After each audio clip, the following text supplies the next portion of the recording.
बिल्किस बानो के gang rape के 11 मुलजिमों को बहुत इज्जत के साथ और गारलैंडिंग करते हुए, मिठाई खिलाते हुए आज़ाद कर दिया गया। तो फिर निर्भया कांड के जो मुलजिमीन थे उनको फांसी क्यों चढ़ाया गया? निर्भया के मुलजिमों को फांसी चढ़ाया जाता है, बिल्किस के मुलजिमों को हार पहनाया जाता है।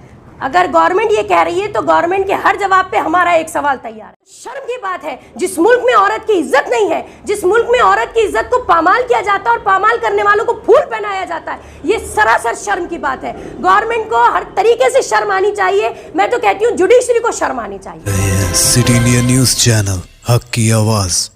अस्सलाम वालेकुम वरहमतुल्लाहि वबरकातुहू। जैसा कि हम सब जानते हैं कि 15 अगस्त के दिन एक बहुत ही दर्दनाक और शर्मनाक खबर हमारे सामने आई कि किस तरीके से 2002 में हुए गोधरा कांड और गुजरात के मुसलमान जेनोसाइड में बिल्किस बानो के गैंग रेप के 11 मुलजिमों को बहुत इज्जत के साथ और गारलैंडिंग करते हुए, मिठाई खिलाते हुए आज़ाद कर दिया गया। आज की ये कॉन्फ्रेंस जो है वो ये अफसोस जाहिर करने के लिए हमने बुलाई है कि किस तरीके से 2002 में जो गोधरा कांड में मुसलमानों के साथ हुआ, तशद्दुद की जो इंतहा हुई, वो हमसे छिपा हुआ नहीं है। हम 2002 की बात यहाँ पे नहीं करेंगे क्योंकि कोई भी ऐसा इंसिडेंस नहीं है जो हमें मालूम ना हो। हम यहाँ पे सिर्फ बात करेंगे 15 अगस्त की। वो 15 अगस्त जिसको आज हमने अमृत महोत्सव के नाम से मनाया, ये कहते हुए कि हमने हिंदुस्तान की आज़ादी के 75 साल पूरे कर लिए। मैं नहीं मानती ऐसी आज़ादी को जिस मुल्क में आज भी औरत के साथ गैंग रेप करने वालों को फूल पहनाया जाता हो, मिठाई खिलाई जाती हो। मैं नहीं मानती ऐसी आज़ादी को जहां आज गोधरा कांड जैसे बहुत ही हीनियस और बार्बरिक एक्ट अंजाम देने वालों को बाइज्जत बरी किया जाता हो। मैं नहीं मानती ऐसे मुल्क के ऐसी आज़ादी को जहां आज भी जुडिशरी और जस्टिस जो है वो किसी नाम पे दी जाती है और किसी आइडेंटिटी के बेसिस पे दी जाती है। तो बहरहाल हमारी आज की कॉन्फ्रेंस जो है वो बिल्किस बानो के साथ अपनी सॉलिडारिटी पेश करने के लिए हमने यहाँ पर रखी है। और हम इसमें थोड़ी सी रोशनी इस बात पर डालना चाहेंगे कि बिल्किस बानो 20 साल की उम्र में 5 महीने प्रेग्नेंट थी जब उनके उन 11 पड़ोसियों ने उनका गैंग रेप किया, जो सारे उनके रिश्ते में या मोहब्बत से, जिनको वो चचा कहती थी, किसी को वो भाई कहती थी, ये डॉक्टर थे, ये लॉयर थे। और उसके बाद इनकी 3 साल की बच्ची को, इनकी 2.5 साल की भतीजी, इनकी 1.5 साल की भतीजी को और इनके घर के 7 लोगों को उन लोगों ने कत्ल किया। उसके बाद ये एक बहुत लंबी जंग चली जिसमें कई सालों के बाद जाके बिल्किस बानो को ये उम्मीद बंधी कि उनके केस में जो 11 आरोपी थे वो जेल में डाले गए और उनको कोर्ट ने लाइफ इम्प्रिजमेंट की सज़ा सुनाई। लेकिन हमारी वो जो थोड़ी सी एक उम्मीद की किरण थी, वो 15 अगस्त को 75 साल आज़ादी के जब जश्न मनाया जा रहा था पूरे हिंदुस्तान में, तो वो उम्मीद की किरण भी ख़त्म हो गई और हम पूरी तरीके से हमारे हिंदुस्तान की जुडिशरी से अब मायूस हो चुके हैं। क्योंकि हम ये जिसे कहते हैं कि इमेजिन नहीं कर पा रहे हैं, हम ये एक्सेप्ट नहीं कर पा रहे हैं, हमारा जहन कबूल नहीं कर पा रहा है कि कैसे इतने ज़्यादा खूंखार दरिंदे मुजरिमों को और किस बिना पे इन मुजरिमों को रिहाई मिली, जबकि उनको आजीवन काराकास की लाइफ इम्प्रिजमेंट की सज़ा सुनाई गई थी। एक मुद्दा। दूसरा मुद्दा जो है कि क्या जुडिशरी आज, जो इसको हम मानते हैं कि वो एक इंडिपेंडेंट ऑर्गन होती है, गवर्नमेंट के ओवरशैडो हो चुकी है? क्या आज हमारी जुडिशरी जो है वो गवर्नमेंट की सरपरस्ती में चल रही है? क्या आज इस मुल्क में इंसाफ जो है वो नाम पे और पहचान पे दिया जाएगा? क्या हम ये माने कि अब आने वाले वक्तों में औरत जो है वो हिंदुस्तान में बिल्कुल महफूज नहीं है? क्या अब हम ये माने कि आने वाले हिंदुस्तान में मुआशरा और सोसाइटी जो है वो रेपिस्ट और मर्डरर से जो है चलाई जाएगी? यानी कि ये वो लोग जो 11 लोग छोड़े गए हैं, हम डिमांड करते हैं कि इनको इनकी सज़ा में वापस लिया जाए, इनकी जो रिहाई दी गई है उसको कैंसिल किया जाए। और हम इस बात की तकलीफ़ हमें बहुत ज़्यादा है और हम कतई इस बात को कंडम करते हैं कि किस तरीके से उन 11 मुजरिमों को सिर्फ छोड़ा ही नहीं गया बल्कि उनको बड़ी इज्जत के साथ उनकी जो है उनका वेलकम किया गया, उनको फूल हार पहनाए गए। और शर्म नहीं आई एक बीजेपी के नेता को ये कहते हुए कि वो सारे के सारे ब्राह्मण हैं और उनके अंदर बहुत सारी अच्छी खूबियाँ भी हैं। मुझे तो लगता है कि उनको ये बोलने से पहले 10 बार सोचना चाहिए था कि वो अपने लिए ये खूबी नहीं बता रहे हैं कि वो ब्राह्मण हैं तो उनके अंदर, बल्कि वो ये बता रहे हैं कि इसका मतलब अब हर ब्राह्मण से हमें डरने की ज़रूरत है।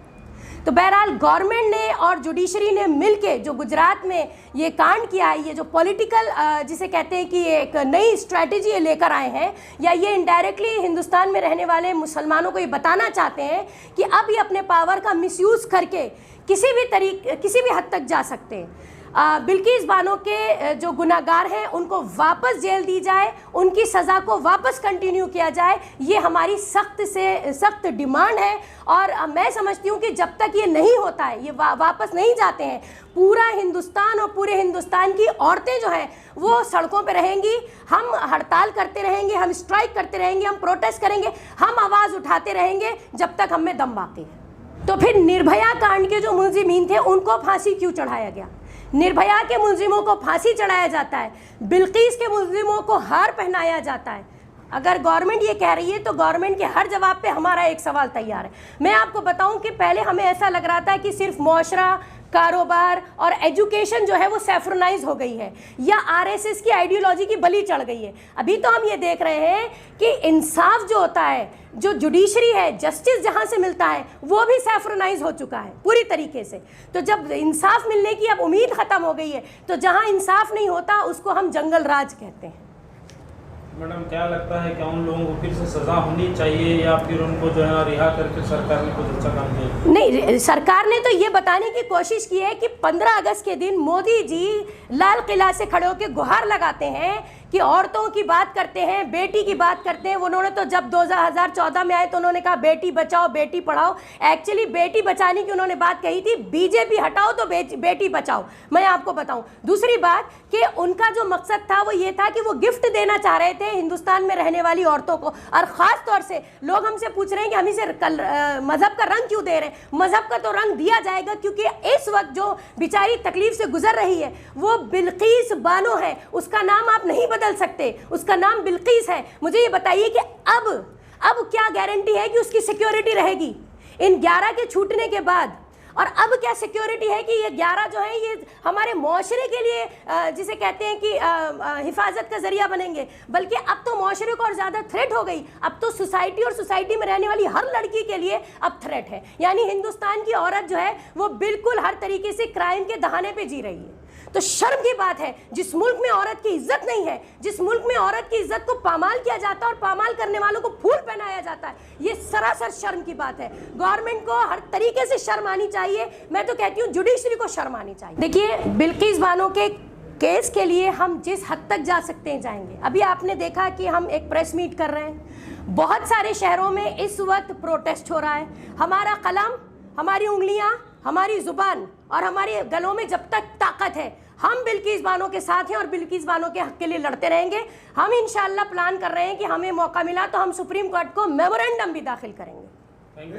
मैसेज क्या देना चाहिए गुजरात गवर्नमेंट इस तरह का छोड़ने से? मैसेज क्या गुजरात गवर्नमेंट मैसेज ये देना चाह रही है कि जिस आइडियोलॉजी पे 2002 का गुजरात कांड और गोधरा कांड हुआ था, वो आइडियोलॉजी अब स्टेट से निकल के सेंटर में पहुंच चुकी है। और वो आइडियोलॉजी अब सिर्फ गुजरात स्टेट तक नहीं है। अब तुम देखो कि हम क्या क्या करेंगे, किस तरीके से अब हम आने वाले दिनों में मनुस्मृति लागू कर देंगे। मनुस्मृति आरएसएस का एक एजेंडा है जिसके तहत औरतों को पैर की जूती समझा जाता है। मनुस्मृति में कहा जाता है कि औरतों को जितना हो सके पामाल करो क्योंकि औरत उनके पास गंदी चीज़ समझी जाती है। मेरा सवाल इस वक्त हिंदुस्तान की हर एक कम्युनिटी और कास्ट के लोगों से है कि अगर उनके पास माँ, बहन, बेटी और बीवी मौजूद है तो ये हो नहीं सकता कि वो बिल्किस बानो का साथ न दें। इस वक्त बिल्किस बानो का साथ न देने वाले उतने ही बराबर के दरिंदे हैं जितने कि वो 11 रेपिस्ट। जी हाँ, बिल्कुल, उसका नाम बिल्किस है, इसलिए उन लोगों को छोड़ा गया क्योंकि अब इस मुल्क में सेंटर हो या स्टेट हो, सिर्फ एक ही आइडियोलॉजी काम करती है और वो हिंदुत्व आइडियोलॉजी है। और हिंदुत्व आइडियोलॉजी सिर्फ और सिर्फ माइनॉरिटीज़ के खिलाफ काम करती है। ये मुल्क से मोहब्बत करने वाले नहीं हैं, इनको मुल्क की बका नहीं चाहिए, ये मुल्क की प्रोग्रेस हरगिज़ भी नहीं चाहते हैं। ये सिर्फ और सिर्फ अपनी आइडियोलॉजी से जबरदस्ती जुल्म का राज करना चाहते हैं। इस वक्त जो सेंटर में बैठे, 2002 में जो गुजरात कांड हुआ था वो गुजरात में बैठे थे। देखिए, मैं आपको बताऊं कि अभी 2 दिन में मेरे हिसाब से 15 से 16 ऐसे स्टेट्स हैं और कम से कम 150 ऐसी एनजीओज हैं जो जिनका कोई कम्युनिटी नहीं, जिनकी कोई कास्ट नहीं। एनजीओ का मतलब नॉन गवर्नमेंट ऑर्गेनाइजेशन जो सिर्फ ह्यूमैनिटी के लिए काम करती हैं। मेरे कांटेक्ट में वो सारी की सारी आई हैं और अब तक हिंदुस्तान की जितनी बड़ी हाई कोर्ट और सुप्रीम कोर्ट में प्रैक्टिस करने वाली लॉयर वुमेन्स हैं, उन्होंने अपना एक ग्रुप बनाया है। वो बिल्किस बानो का केस आगे लड़ेंगी। सुप्रीम कोर्ट से हमारी गुहार ये होगी कि हाई कोर्ट से ये केस ले लिया जाए, क्योंकि हाई कोर्ट सुप्रीम कोर्ट के अंडर में आती है और सुप्रीम कोर्ट के पास ये पावर होते हैं कि वो हाई कोर्ट के किसी भी केस को अपने अंडर में लेके उसको कंटिन्यू कर सकती है, उनका वर्डिक्ट भी चेंज कर सकती है। ये पावर सुप्रीम कोर्ट के पास है।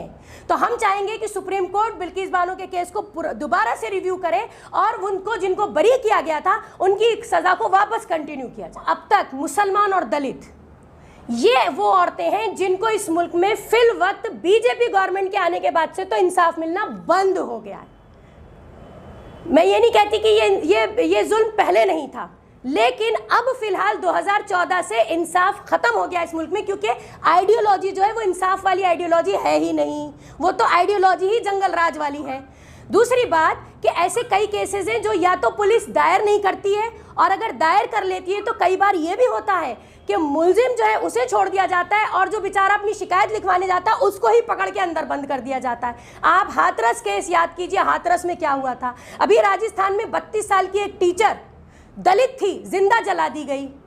तो हमारे पास रोज औरत के नाम पर, रोज नहीं, बलात्कार तो ये समझ लीजिए कि हर 2 घंटे के बाद हिंदुस्तान की सरजमीन पे होता है, जबकि ये जमीन को कहा जाता है भारत माता। ये वही भारत माता है जिसकी जय जयकार बीजेपी और आरएसएस करते करते थकती नहीं है। तो एक तरफ माँ की जयकार है और एक तरफ उसी माँ की इज्जत पामाल।